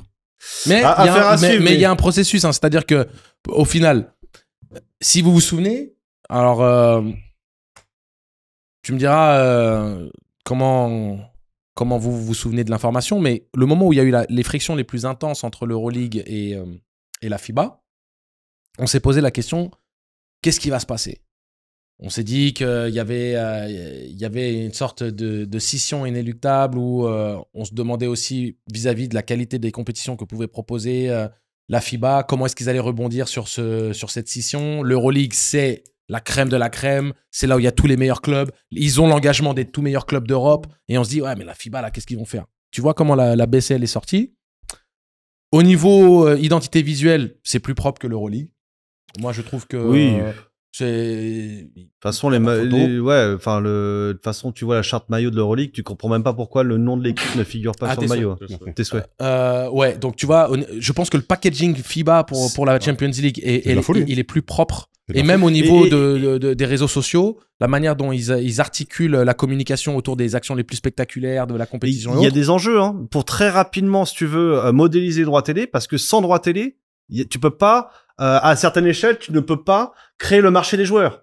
Parce que en fait, la valorisation des joueurs, elle est exponentielle en fonction des droits télé. Parce que c'est l'image des joueurs au final qui permet de faire la mécanique aussi dans tout ça. C'est-à-dire les droits TV fait monter aussi la valeur des joueurs sur le marché et derrière ils vont pouvoir ouvrir le marché des transferts et pourquoi pas l'ouvrir avec la NBA aussi. Mais tout ça avec une réglementation FIBA harmonisée parce que il va y avoir une harmonisation FIBA NBA aussi qui va se faire, notamment peut-être aussi sur les fenêtres de qualification à terme. Donc voilà, ouvrir les marchés de transfert. Et après, la question, c'est comment ça va ruisseler sur les ligues domestiques. Ça va permettre aussi, tu vois, ce système pyramidal avec ces 4 places à pourvoir. Ça va faire un appel d'air pour que les grandes villes aussi, ou qui ne sont pas structurées, qui n'ont pas d'aréna, qui n'ont pas d'outils à taille du marché, mais puissent se structurer. Ouais, parce que s'ils ont un bassin de population intéressant. À commencer par Rome. Aujourd'hui, tu n'as pas d'aréna à Rome. Tu as un vieux palais des sports qui fait à peine 10 000 places, mais qui est vétuste.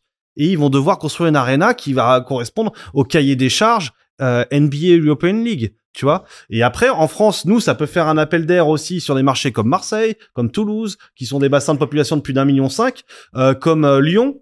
Voilà. Comme ces trois marchés peuvent être derrière une équipe permanente à Paris, peut être des second pick pour être pris pour des participations annuelles. Il y a eu des discussions de toute façon avec l'Asvel. Oui, tout à fait. C'est déjà. Enfin, c'est surtout l'Asvel qui espère beaucoup. Et désolé Gaëtan, mais voilà, j'espère que vous allez vous en sortir.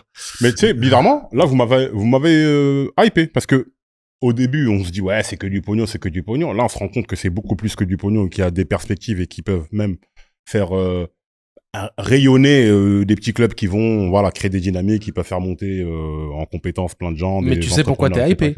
Parce que tu as cette accessibilité. Parce que souviens-toi qu'au début, dans la communication, on parlait de ligue fermée. En gros, on instaure une ligue NBA en Europe sans prendre en considération les clubs historiques ou ce genre de choses. Tu te souviens, la communication initiale, ce qui, toi, t'avait forcément peiné et ce qui, sportivement, n'avait aucun sens.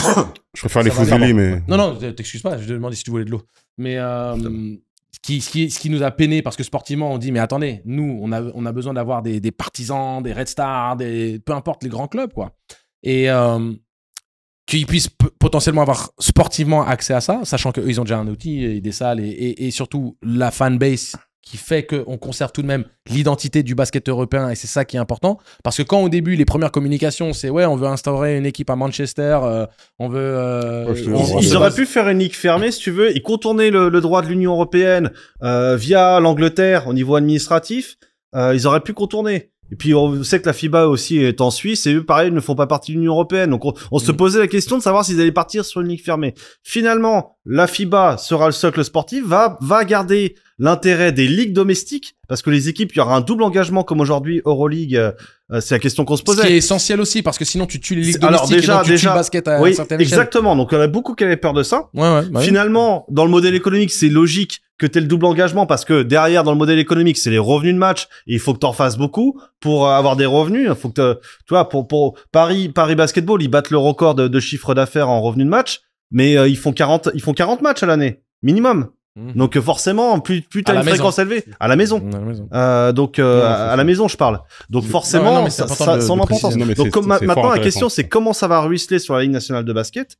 Voilà. Donc il y a ce côté appel d'air sur des marchés, mais c'est la logique de marché qui va arriver et on va avoir quand même une logique. Ça peut être une opportunité énorme pour réimplanter le basket dans les grandes villes.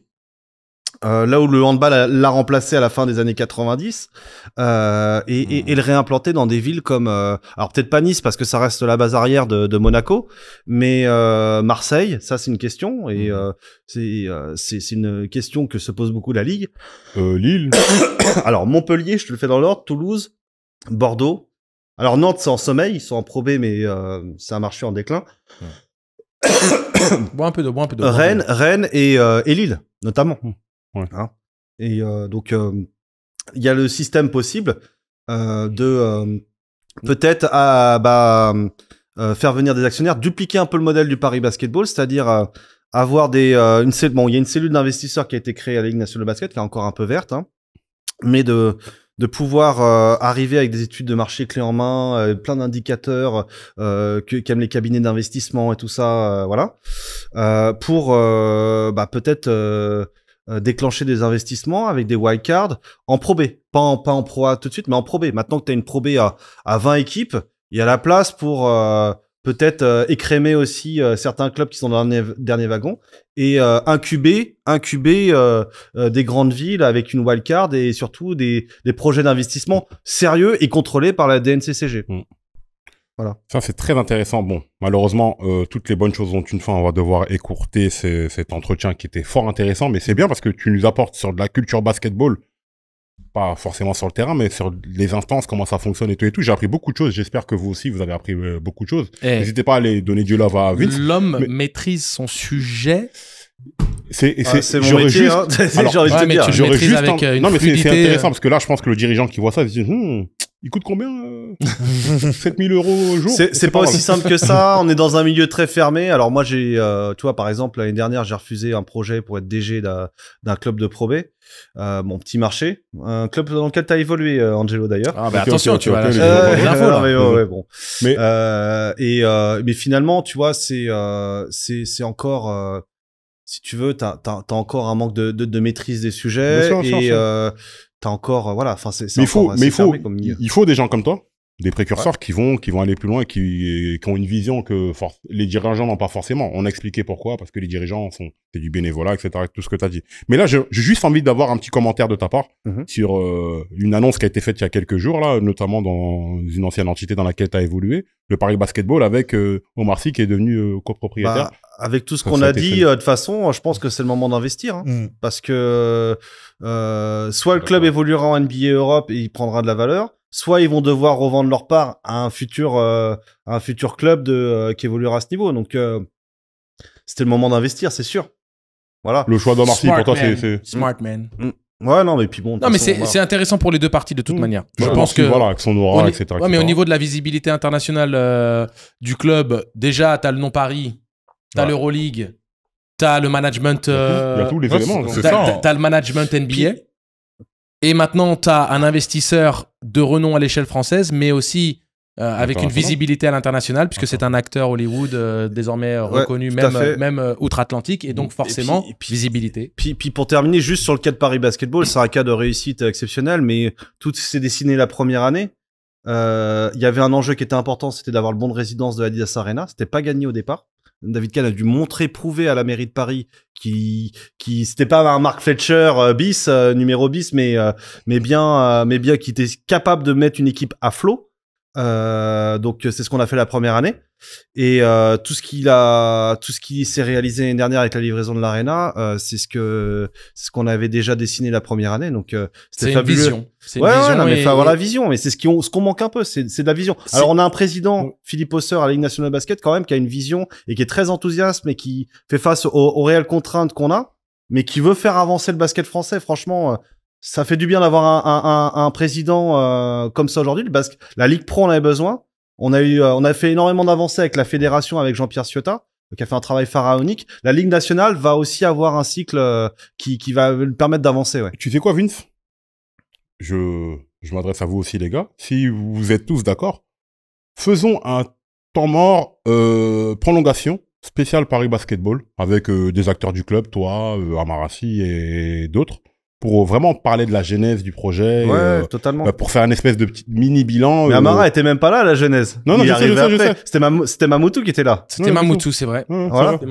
Et par contre, tu vois aujourd'hui, au niveau marketing, alors ils ont pris le temps au niveau sponsoring et tout ça. Mais par exemple, aujourd'hui, ils ont un marketing qui est segmenté par compétition et qui est orienté B2C, qui est orienté grand public. Ce sont des marques grand public. C'est pas Bouygues bâti immobilier ou Bouygues, voilà. C'est pas Non, mais on est d'accord. Donc on est orienté grand public. Garde tout ça parce que ça peut être très intéressant. Dites-nous dans les commentaires si ça vous intéresse qu'on fasse une prolongation spéciale Paris Basketball, parce que c'est un cas d'école. Hein. Là, le peu de choses que tu as dit là, ça me donne envie d'en apprendre plus. Je sais pas si vous êtes d'accord, les gars, Non, mais on peut se faire ça quand tu veux. Bah écoute, Enfin, tant que t'es là, dimanche prochain. Écoute, on voit ce qui est on voit faisable. ce qui est possible. Dites-nous dans les commentaires si ça vous intéresse. Comme ça, on revient sur la genèse, la mentalité, les réussites. Après, il y a etc. d'autres thèmes hein, que j'aimerais bien aborder avec Vince. Et Tellement. on attend Smooth Mousse Exactement, pour l'artificiel. le sur le faire. Nil. On La bouche pimentée. Sur les Nils, sur ce qui se passe au niveau de Le Nil, on parle pas du fleuve. Atlantique.